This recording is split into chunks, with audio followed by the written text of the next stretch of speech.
Hello, I'm Kads, and welcome to today's video. So it is Halloween, so happy Halloween to those who celebrate it, and we are in for a treat, definitely not a trick today, because we're going to be pulling some sacred shards in pursuit of Kaja the Rye. Now, in my last video, I did go into fairly great detail about why I'm pursuing this particular champion under these particular circumstances, so you can check that video out in the card above if you want to see it, to see the full breakdown, but essentially, it's just worth it for me in this situation under these circumstances.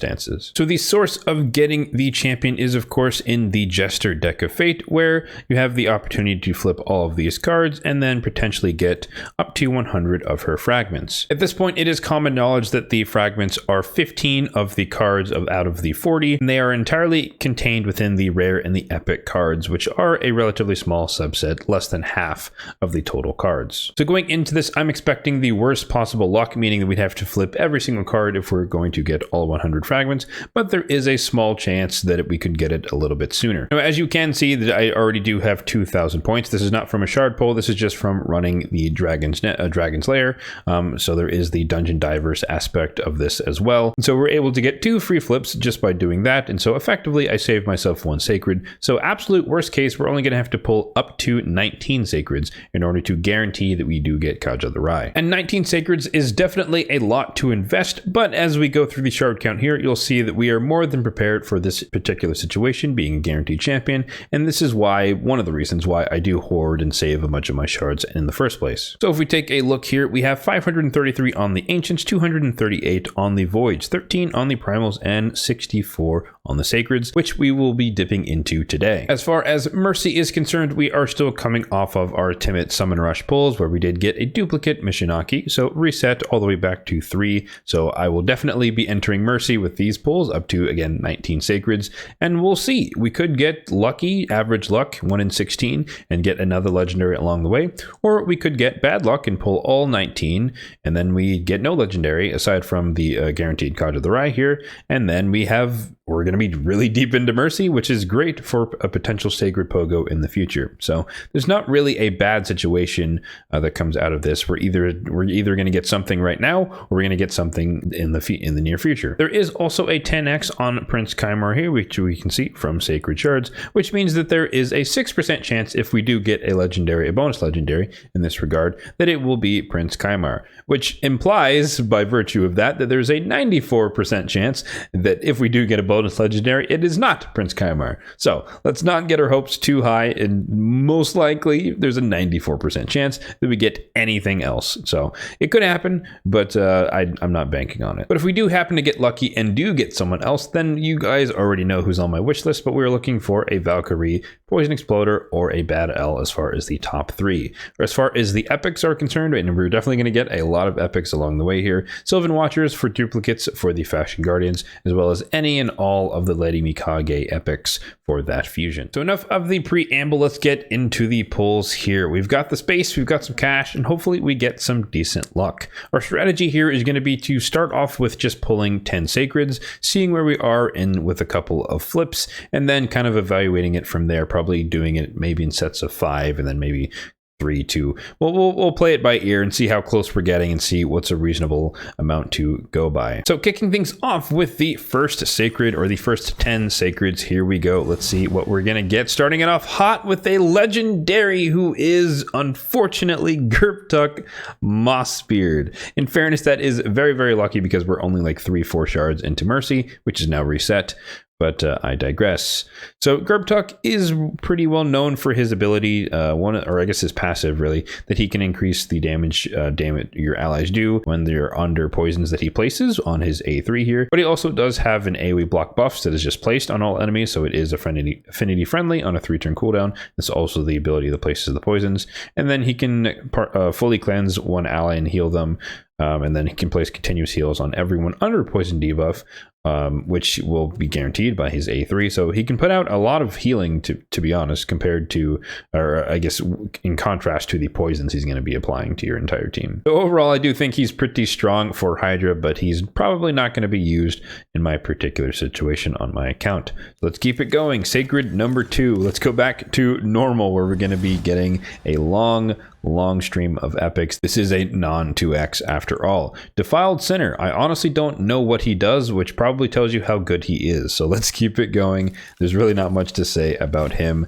Probably needs a buff if I'm just going to guess, because there's just nothing he does very well. Enda Moonbeam. I believe this is one of the epics for the Lady Mikage fusion. I could be wrong. I might already have him, so that might not be super useful. I think he hits okay from what I've heard from other content creators. He does have an AoE here, 100% chance to place a leech, decreased defense on the A1, and then 3 times at random. Not the best, but he does have an AoE, so if you need him to do damage in the faction, he can, a Sylvan Watcher's faction crypt, he can do that for you. And that faction really needs some help as far as having DPS for that faction. It's really difficult. Oathbound, pretty popular. I would say more in the early and the mid game, because he does have AoE decrease attack. Big version. I don't know, is it 100% chance? Yes, it is. 100% chance, but then he also has a 4 times at random, which really should just be an AoE, but nonetheless, block active skills. So he can be a pretty decent debuffer for your team, as well as a control champion. Moving on, next sacred, and most likely the next epic is going to be a Catacomb. Nope, it is Zelata, his duplicate, my bad. So AoE sleep is what he's known for on this ability here, but it is not 100% chance unless they're already under debuffs. Then it is 100% chance. But yeah, we thought he was going to be good for the Sand Devil, but it turns out that we can use a Godseeker Neri and a bunch of other combinations. So he still kind of sits in the vault. He is like a really decent, or not really decent. He is a decent healer if you do need him. Places a shield, can just heal for the Undead Hordes faction crypt, but you're probably better off waiting for like a Gore Grab or something like that to really save your team from dying. So next sacred here is going to be another epic, another Oathbound. Well, we don't have to say much about that because it's a duplicate of what we already got. So moving right along, another epic, or maybe maybe a legendary, perhaps. No, oh, Skuramis. That's a new one on my account, I believe. So what he does is kind of cool, actually. On the A1, has a chance to steal turn meter, and he can place a stun, low chance, but he can place a stun if their turn meter is fully depleted, which makes a lot of sense when you look at his A3, where he has a AoE provoke as well as counterattack on himself. So when you attack him, your turn meter is 0 because you're taking your turn, or you finish your turn, and then if he counterattacks, he has a chance to place that stun. Pretty useful. And then he also has an AoE decrease attack that can decrease the duration of all enemy buffs. So he's really good for Hydra, I would say. Also pretty good for the High Elves faction crypt. However, you probably don't need him because once you get Arbiter, that crypt is pretty much a walk in the park. Next epic is going to be Kinagashi. Finally got a dupe with this champion. So she is one of the few Faction Wars revivers for the Shadowkin, so you probably want to hold on to her for that. I still use her for that purpose on my team. Mini ally attack here with 1 random ally, but more importantly, a turn meter fill on a 3-turn cooldown, and then some turn meter manipulation on the A1. I think she's a pretty solid epic, and she might be your only option if you need to revive people on stage 21, which is the red boss or the ignore defense boss. So you probably do want to run some form of revive. Next epic is Jotun. Not much to say about him. He probably definitely needs a buff. I think he has like HP burn on a single target or something. It's just not it. On 2 different abilities. It's just not it. Definitely needs a buff. And the last of the 10, unless I counted incorrectly, hopefully not. But the last epic is going to be Filja. I think that's how you say that. I've heard that she hits extremely hard for an epic. She does also have this ability here, fully depleting the target's turn meter, so she's pretty decent for the Dark Fae. Also good probably at killing your team with the AoE here.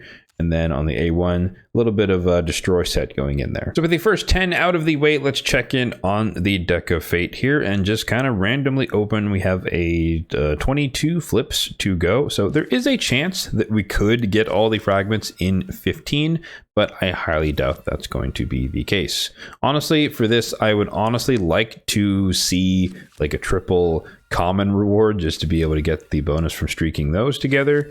And we'll see if that's going to be the case. So far, not really getting lucky in that regard. Maybe triple common. Here we go. This is the one. Nope, it is not. Wow, we're just not hitting. Oh, triple blue. Boss champ. Hey, triple blue. Ooh, with 1,000 energy. What do we get? What do we get? 250 gems. I will take that. I am in dire need of gems. I will absolutely take that. That is fantastic. So we're going to just open all of these. I highly doubt, I mean, I think we've already hit enough of the nodes that are not the fragments to know that we're not going to get an early finish here, at least in the first 10 sacreds. So we're just going to keep popping along here. And again, the goal is to get, a triple common chest. There we go. 4-star chicken, not as exciting, but nonetheless pretty useful. Well, actually, it's pretty useless for me, to be honest. I don't really use those. So we can probably do it in the portal there to see how far away we are. Let's just see. Should be around halfway if I had to guess. Oh, exactly halfway. Intuition.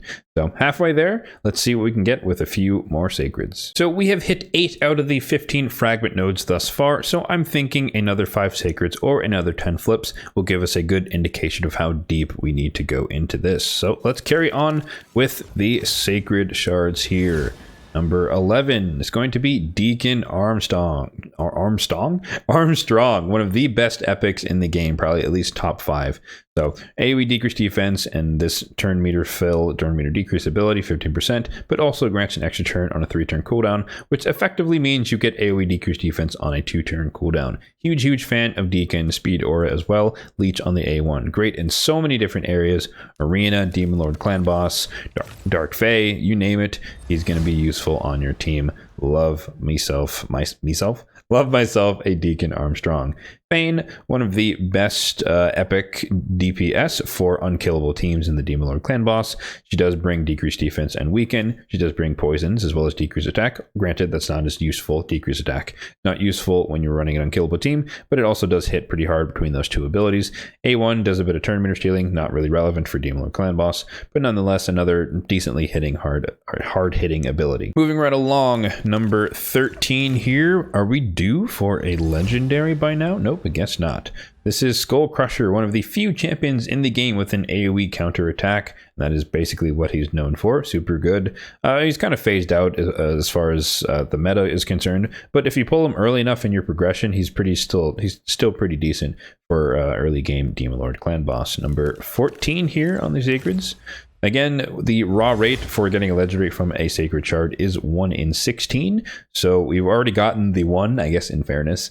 And so I don't expect to get another one, but there is always a chance. Chancellor Yasmin, speaking of chances, pun intended, AoE sleep here, or AoE strip that can place a sleep, but it's not that great because it's not 100% chance. It's on a 4-turn cooldown. Probably needs a buff in fairness, but she does have this pretty unique ability here on a 2-turn cooldown, kind of like Apothecary. It's a heal on a 2-turn cooldown on a single ally. And the last of the second set here of 5, let's see what this one is going to be. Shard number 15, and it's Jurogen, my least favorite Shadowkin champion who I always seem to get. Decreased attack on the A1, mini provoke here, as well as being able to ignore unkillable block damage. Not a very useful champion in fairness, not even in faction wars. So 10 more flips to go. Let's see what we can do back here on the deck of fate. Starting it off cold with more of the commons. Okay, fragments there. We have 6 more fragment nodes to go. That is another miss. We have, nope, that's not it. Oh, we missed the 3 streak. Okay, 4 more fragment nodes to go, and we have 5 flips at the moment. 3, I lost count. I don't think we're going to get it in this set here. Oh, no, I think that guarantees we have to pull more. Legendary Tome, sweet. We definitely did want to get that as well. And then the 5-star chicken. Okay, so let's check in on the fragments again. We should be somewhere in the 70-80 range. Yep, 75. So we still got some more sacreds to go. So let's head back to the portal. So we have 8 cards remaining and 4 of them still have fragments behind. So I think we go with 2 sacreds here and then see what our full 4 flips can do for us. So this is number 16 on the shards. Bushi, one of the most annoying champions to go against because he revives himself with unkillable. Very annoying, very useless outside of very niche like unkillable clan boss teams.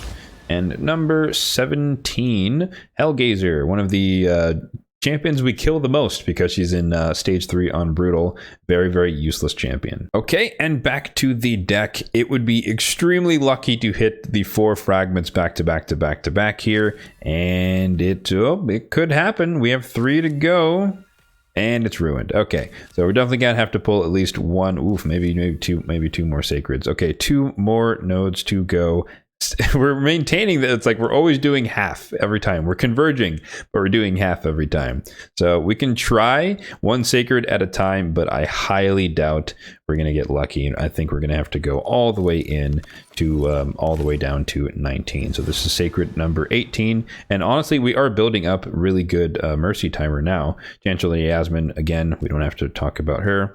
Let's go straight back. I'll keep you guys here. No cutting. Let's just see. Oh, we missed it. And there's one more. So we got it. We got to go all in. Unfortunate. We hit that, I think, what, 60 something percent chance, or no, 30 something, 37.5% chance to end up in the situation where we have to do all of them, pulling all 19 to get every single fragment. Spider probably needs a buff, and he does have decreased defense and the small version of weaken, but it's on a 5-turn cooldown, and it's not 100% chance to place the weaken. So he's trying to be like a mini Lydia, but it's just not really there. The cooldown's too long, and you don't have the guaranteed nature of the debuffs. So all in is what we had to do here, and this is the last fragment is right there, and then we end with a common. So fully flipped the deck here, and this is how how it shook out.